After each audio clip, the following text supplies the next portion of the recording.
Hello everyone, I'm Gannavarpu Vijay Durga Prasad with INM VK Educare. గత క్లాసులో pre history and proto history గురించి తెలుసుకున్నాము. ప్రస్తుత క్లాసులో వివరించబడే టాపిక్స్ పాతరాతి యుగ సంస్కృతి, పేలియోలిథిక్ ఏజ్ కల్చర్ అండ్ మధ్యరాతి యుగ సంస్కృతి మెసోలిథిక్ ఏజ్ కల్చర్.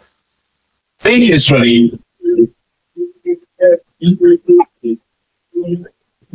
ఇందులోనే మనం ఆల్రెడీ చెప్పాము ఇందాకటి టెక్నాలజికల్ చేంజెస్ వాళ్ళు వాడిన ప్రీ హిస్టరీలో మనం వాళ్ళ యొక్క పూర్తిగా రాతి తోటి స్టోన్ తోటి వాడిన ఆదాయాలు తీసుకుంటున్నాం కాబట్టి వాటిని స్టోన్ ఏజ్ కల్చర్ అని కూడా అంటున్నాము. కల్చర్ ఓకే కల్చర్స్ అని కూడా చెప్తున్నాం మనం.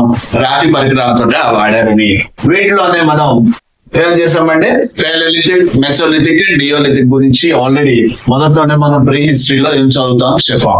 వీటిలో మొట్టమొదటిగా మనం తీసుకునేది పేలియోలిథిక్ కల్చర్స్. పేలియోలిథిక్ కల్చర్స్ అంటే పాతరాతి యుగం యుగ సంస్కృతి. పాతరాతి యుగ సంస్కృతినే పేలియోలిథిక్ కల్చర్ అంటున్నాము. పేలియో ఈ గ్రీక్ వర్డ్ అదే. పేలియో అంటే ఓల్డ్ అని, లిథిక్ అంటే స్టోన్ అనే అర్థం. అంటే పాతరాతి యుగం అనేది అర్థం. అంటే ఇక్కడ రాతి రాతి రాతి అనే ఉపయోగిస్తున్నాం. గుర్తుపెట్టుకోవాలి, కేవలం ఆది మానవుడి యొక్క జీవన విధానం అంతా కూడా రాతిని బేస్ చేసుకున్నది ఎక్కువగా ఉంది. అలాగే మన ఆధారాలు కూడా రాతికి సంబంధించిన, ఎందుకంటే చెక్కతో చేసిన ఆయుధాలు ఎక్కువ కాలం నిలబడవు. తర్వాత బోన్తో చేసినవి చాలా చాలా తక్కువగా దొరికాయి. కాబట్టి మనం మానవుని చరిత్రని రాతి యుగ మానవుడు, ఆదిమ మానవుడు యొక్క సంస్కృతి ముఖ్యంగా రాతి మీద ఆధారపడిందని చెప్తుంది. మరి ఈ పేలియోలిథిక్ కాలాన్ని మనం 20 lakh BC నుంచి మనం 10,000 BC గా ఈ యొక్క కాలాన్ని చెప్పవచ్చు.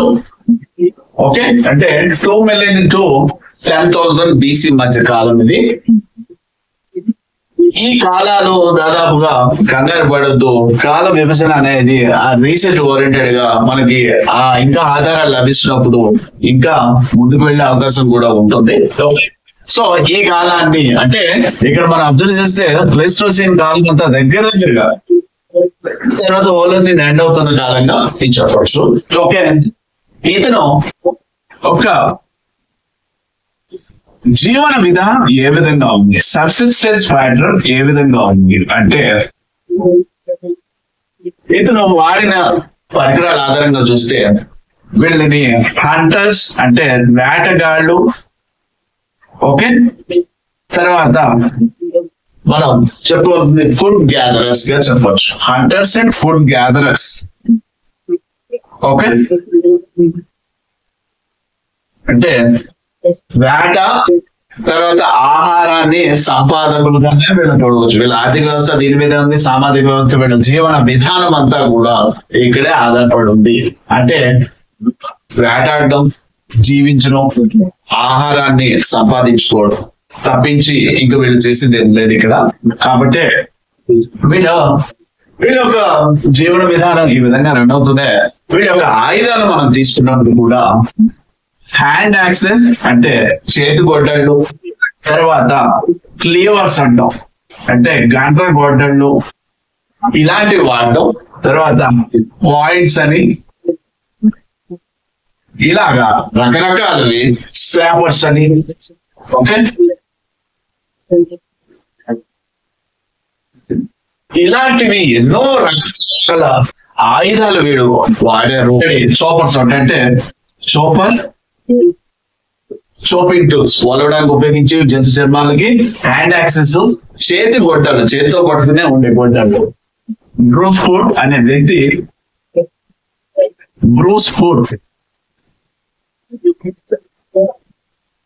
ఓకే, ఇతను పల్లవరం వద్ద జియోలాజికల్ డిపార్ట్మెంట్ చెందిన వ్యక్తి పల్లవరం వద్ద హ్యాండ్ యాక్సెస్ చేతి గొడ్డల్ని కనుగొన్నాడు. చేతి గుడ్డల్ని కనుగొన్నాడు. ఇది 1862లో జరిగింది. ఓకే, మొట్టమొదటిగా పేలియోలిథిక్ సంబంధించిన చేతి గుడ్డలని కనుగొన్నది రాబర్ట్ బ్రూస్ ఫోర్డ్. ఎక్కడ? మెడ్రాస్ వద్ద ఉన్న పల్లవరం. అందుకే మీ father of Indian prehistory, భారతదేశ ప్రాక్ చరిత్ర పితగా రాబర్ట్ బ్రూస్ ఫోర్డ్ ని పిలుస్తారు. ఓకే, ఇది కూడా ఎక్కువగా క్వశ్చన్ వస్తూ ఉంటుంది. మరి వీళ్ళ తర్వాత ఇవన్నీ చెప్తున్నాము, హ్యాండ్ యాక్సెస్ అంటున్నాము, ఈ చాపర్స్ అంటున్నాము, క్లేవర్స్ అంటున్నాము, తర్వాత ఈ బ్లేడ్స్, తర్వాత బోరర్స్ ఇలాంటివేనో మనం చెప్పుకోవచ్చు. వీళ్ళ ఆయుధాలు ఇవన్నీ కూడా దొరికాయి, నెక్స్ట్ వస్తాయి. ఓకే, సో మరి ఇవి ఎక్కడెక్కడ దొరికాయి? ఇక్కడ క్వశ్చన్స్ ఫ్రేమ్ ఎక్కువగా అయ్యే అవకాశం ఉంది. జీవన విధానం చూసాం. జీవన విధానం ఆధారంగానే ఈ వీళ్ళ తాలూకా సంచార జీవితం ఎక్కడెక్కడ గడిపారు, వీళ్ళ తాలూకా ఆయుధాలు ఎక్కడెక్కడ లభించారు అని తీసుకున్నప్పుడు చాలా ముఖ్యమైన మనకి ఇక్కడ లభిస్తుంది ఆధారాలు. అవి చూస్తే జీవన విధానం, ప్లేసెస్, తర్వాత ఎక్కడెక్కడ సైట్స్ అన్నమాట, ఫేమస్ సైట్స్ ఆర్ ముఖ్య స్థలాలు. ఓకే, ఒకటి పాకిస్తాన్ ఏరియా, సోన్ నది. పాకిస్తాన్ ఏరియా, సోన్ నది ఒకటి, సోన్ నది తీర ప్రాంతంలో ఒకటి వచ్చింది. తర్వాత రాజస్థాన్ దిద్వానా ఎడారి, దిద్వానా ఎడారి. ఓకే, ఈ ఎడారి ప్రాంతంలో కూడా వీళ్ళు. Okay, Didwana area. Okay, Rajasthan Didwana area. ఇక్కడ ఈ పేలియోలిథిక్ తాలూకా 3 యుగాలకు సంబంధించినవి. అంటే మనం పేలియోలిథిక్ ని డైరెక్ట్ గా చెప్తున్నాము, వీటిలో మళ్ళీ ఇక్కడ ఈ చూడండి హ్యాండ్ యాక్సెస్, క్లేవర్స్ పాయింట్స్ ఇలా చెప్తున్నాం కదా, వీటి ఆధారంగా కూడా చేసుకుని 3 భాగాలకు పేలియోలిథిక్ ని విభజించవచ్చు. అది lower Palaeolithic, middle Palaeolithic, upper Palaeolithic. Okay, అంటే దిగువ పాతరాతి యుగం, మధ్య పాతరాతి యుగం, ఎగువ పాతరాతి యుగం. కేవలం వీళ్ళ పరికరాలలో సాంకేతికతలో మార్పులు బేస్ చేసుకుని వచ్చాయి. ఈ 3 యుగాలకి సంబంధించింది పేలియోలిథిక్ తాలూకా 3 యుగాలకి సంబంధించిన ఆయుధాలు ఇక్కడ లభించాయి. ఓకే, ఎక్కడ? రాజస్థాన్ దగ్గర, దిద్వానా దగ్గర. తర్వాత మనకి ముఖ్యమైనది మహారాష్ట్ర ఏరియాలో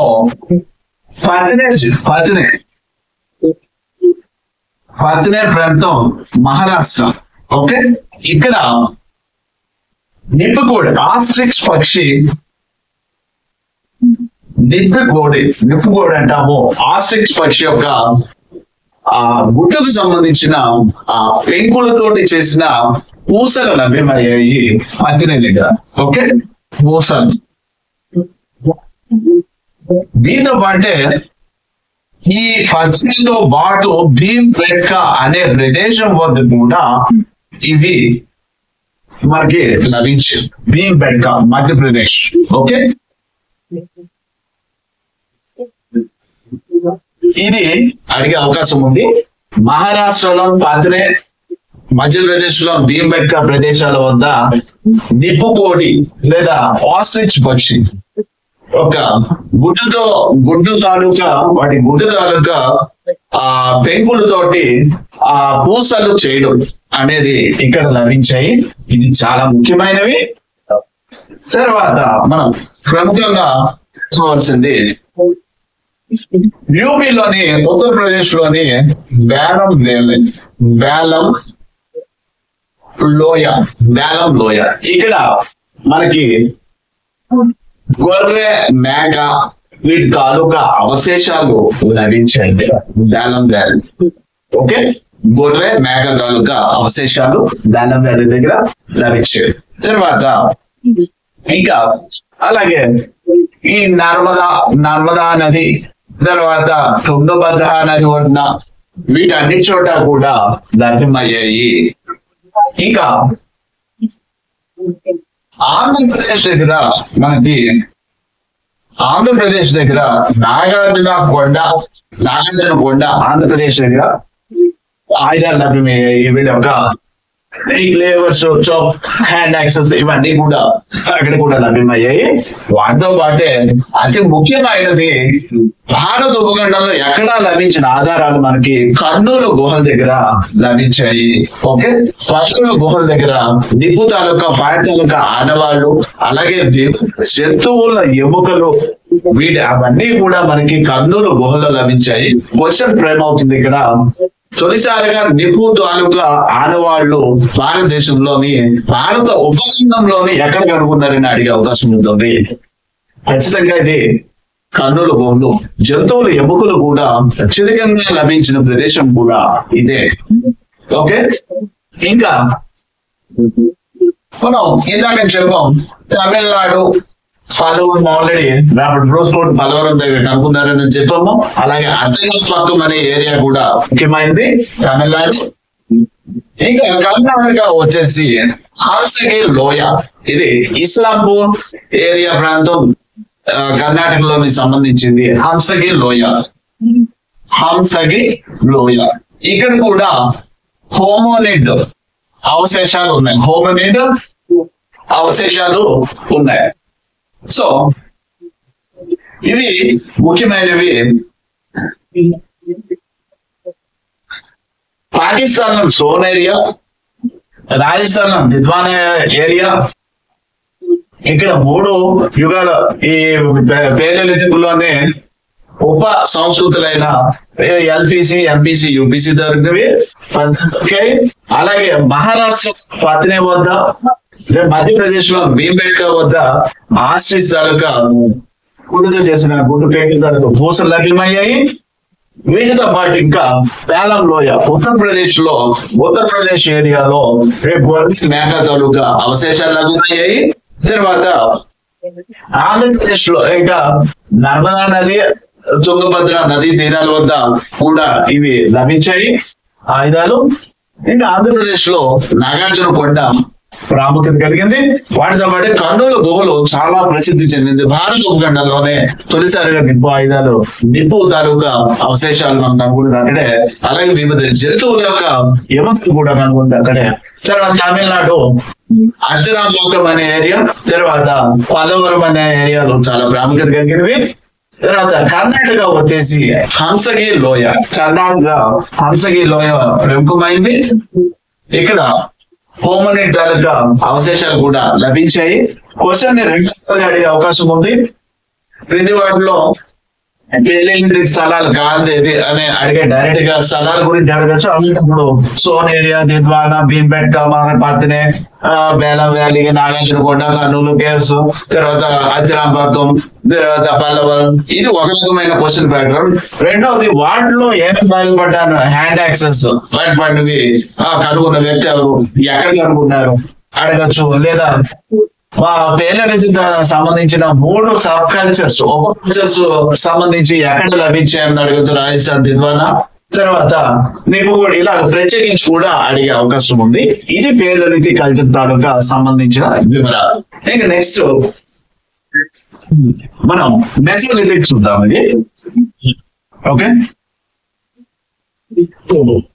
మెసోలిథిక్ కల్చర్ ప్రీ హిస్టరీలో రెండోదైన మనకి Mesolithic culture or Mesolithic age. Okay, చెప్తాము. అంటే మెసోలిథిక్ ఇక్కడ అబ్జర్వ్ చేసి చూస్తే మెసో అంటే మిడిల్ అని అర్థం. మిడిల్ అంటే మధ్య, లిథిక్ అంటే రాతి, అంటే మధ్యరాతి యుగ సంస్కృతి అనేది అర్థమైంది మెసోలిథిక్. ఎందుకు మధ్యరాతి యుగ సంస్కృతి అంటున్నాం? దేనికి మధ్యరాతి యుగ సంస్కృతి అంటే ఇక్కడ నియోలిథిక్ కి మధ్యరాతి సంస్కృతి. పేలలిథిక్ పాతరాతి యుగానికి తర్వాత వచ్చే ఉత్తరాతి యుగానికి మధ్యన ఉంది కాబట్టి దీన్ని మెసోలిథిక్ కల్చర్. ఒకటి. తర్వాత ఇది ఒక ట్రాన్సిషనల్ పీరియడ్ గా చెప్తాం. అంటే పరివర్తన